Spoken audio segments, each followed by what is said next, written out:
cannot leave Mr. Narendran without hearing his experience, as it's going to be a great sense of appreciation and, you know, boost for the people who have received this award. Mr. Narendran, over to you. Thank you, Siddharth. Thank you, Neeta and Partha. Actually, I was told that I don't need to speak, I just need to give away the awards. And as I was walking in, I was told, why don't you say a few words?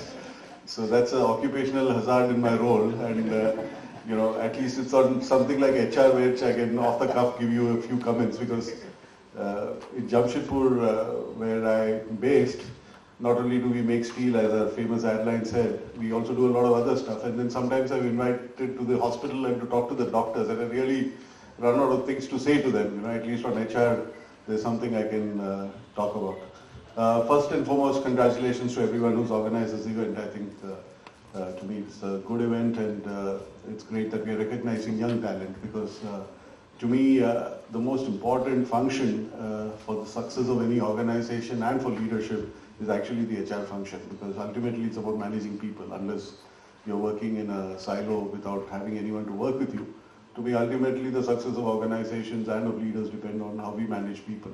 But very often I think the mistake we make as leaders is to think that the job of dealing with people is HR's job, and you know, it's their problem and their problem to solve.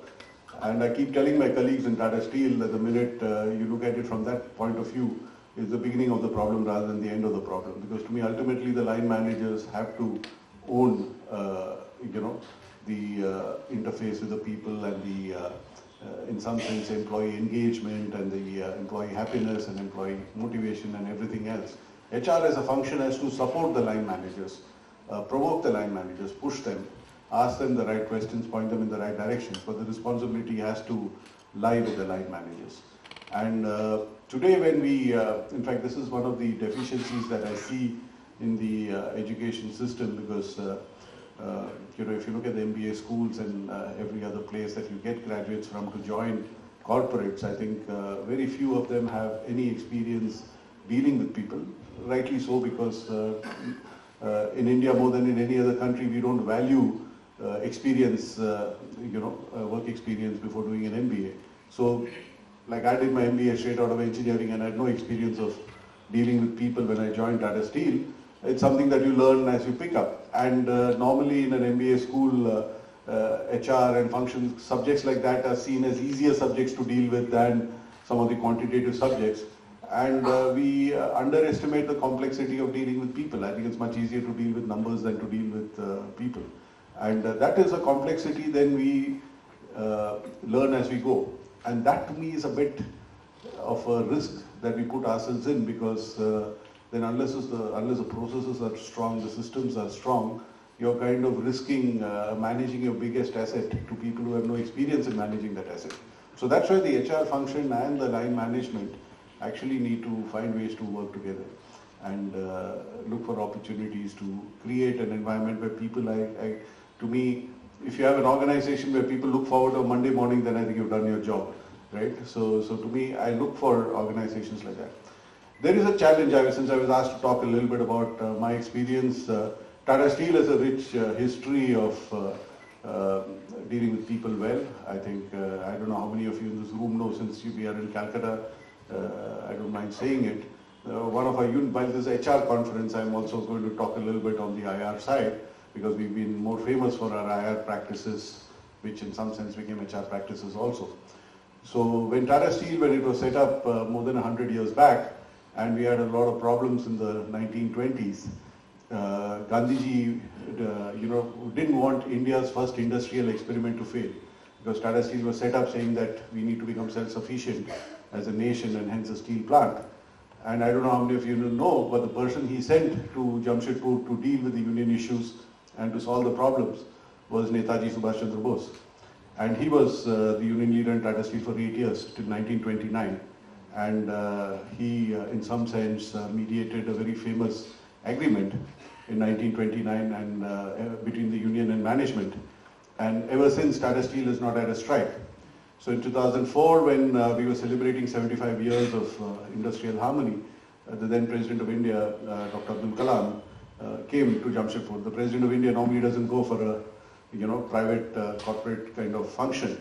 But he came not so much because it was Tata Steel, but because it was a milestone in the industrial history of India, and it was Netaji Subhash Chandra Bose who was the architect of that agreement. So we have a rich history, and we keep, if any one of you come to Tata Steel or come to Jamshedpur, you'll be told that we had the 8-hour working day and the maternity leave and medical facilities well before it became law, well before anyone in the West was doing it, etc., etc. But few months back, when I was, I kind of chat up with our youngsters in small groups, because that's when I feel that they speak more freely and more openly. And so I have these breakfast meetings with them every week if I can. And in one of the sessions, one of the girls asked me, she said, all this is fine, but what have we done in the last few years which is pioneering? So he says, you can't keep talking of 1929 and 1935 and things like that. That isn't, that's fine, that's impressive for that time, but don't tell me nothing new was done for 70 years or 80 years. So that was a provocative question, and I think that's the value in talking to people and listening, because I may be full of all these stories, but for somebody who is at the other side, it's a very different perspective, and particularly with the younger demographic, and I'm happy to see most of the people here belong to that demographic. It's fine. Let's celebrate the past but not get obsessed with it. Right? Let's spend more time talking of the future than of the past.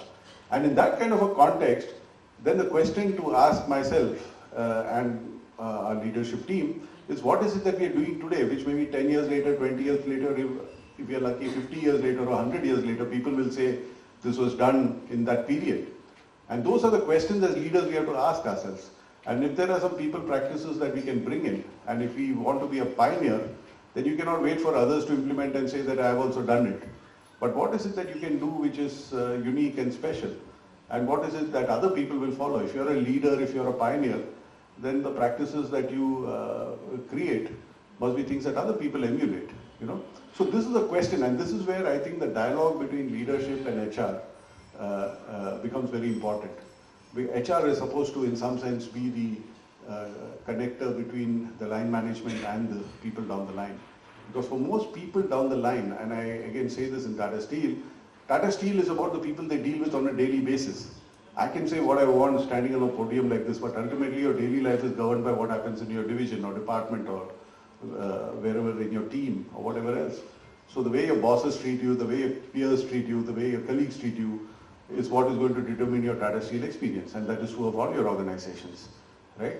So to me, then HR becomes a very important listening post to get a pulse of that organization, to get a feel for what is happening down the line, to sometimes disagree with the leadership team, if required, to sometimes disagree with the CEO or whoever else, be the conscience keeper of the organization on people practices, and keep pushing the organization so that all of us are pioneering in whatever we do. While I gave the example of Tata Steel, it's not that Tata Steel has a birthright to be pioneering. All the organizations can be pioneering and should be pioneering, and that's better for the country and for the corporate world. Right? So to me, I would urge all of you young HR managers, don't lose that people connect, because again I get a feedback from a lot of people in my organization down the line that some of the newer HR managers don't spend enough time with people. The standard complaint is I'm talking of the unionized cadre, they keep complaining they spend more time with the computer than with the people. It may be exaggerated, but the point is there's no substitute for spending time with people to understand what really bothers them. Be alert to it, be sensitive to it, be able to convey that to the management team, be the conscience keeper. Don't get bullied by management, don't get bullied by the leaders. If you think what is right for the organization and the people differ from what the leadership wants to do, stick your neck out and push the case, and that's how you will be respected for your professional views, right? So that is to me the importance. Today, again, India is a young country. What worked for me 30 years back when I joined Tata Steel or 28 years back is not what's going to work with people who join Tata Steel today. Technology also allows us to interact very, very differently with people, across people. As organizations become bigger and grow, again the question is, how do you create a cohesive culture which works across multiple parts of the organization? Many years back, I remember listening to Sir John Rose, who was a I think, chairman or CEO of Rolls-Royce at that point in time. And he was asked what was one of his challenges as the chairman of Rolls-Royce. And he said the biggest challenge is Rolls-Royce, which is traditionally a British company, when they spread their wings and went all over the world.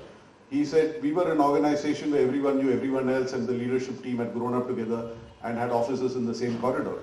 And now suddenly you have a leadership team with a procurement guy in China, with somebody else in Singapore or Hong Kong, and somebody else in London and somebody in US. So how do you create a team across such a big geographic footprint and with a different cultural footprint? Because it's not everyone in that organization need not have joined as a fresh engineer and worked his way up. There are people who come from outside. These are challenges we deal with as we grow. Tata Steel is certainly dealing with it. We were traditionally a cradle-to-grave kind of organization. Today, 30% of our leadership team have joined us in the last 10 years. So to me, it's a very different kind of organization. We have a new plant which we built in Odisha, where I think 70% or 80% of the people have come from outside or first time into Tata Steel. So how do you create a culture, the right parts of the culture of the organization in a place which is far away from Jamshedpur or Calcutta, where the center of gravity of the organization used to lie. So these are challenges. So I think the challenges will continue to be there. Today's generation has far more opportunities than many of us had 25, 30 years back. So today, I don't think it's fair to have an expectation that somebody who joins your organization will retire from that organization. So you need to be able to deal with that. And that's where I think the younger HR managers have a role to play, to not only be a bridge between the younger demographic and the older demographic, but also between the people down the line and leadership if they are missing something. Use new practices. We have a very strong practice on reverse mentoring, where on the digital transformation that we are trying to drive in the organization, today the top 50 leaders in Tata Steel have reverse mentors. I have a mentor who is 28 years old and who I ask him questions I'm embarrassed to ask in public, and he tells me, helps me,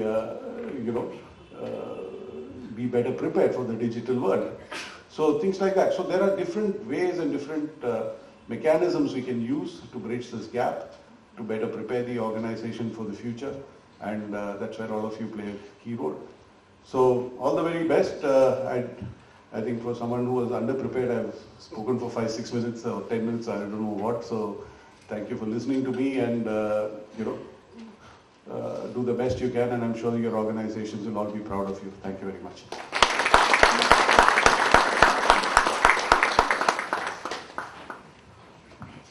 Thank you, Mr. Narendran. Yes, it was a pleasure listening to you, and you have shared some pertinent views with our young HR managers. With this, I congratulate the entire winning team as well as the people who have participated in this entire activity. I wish you good luck. Thank you very much. Thank you.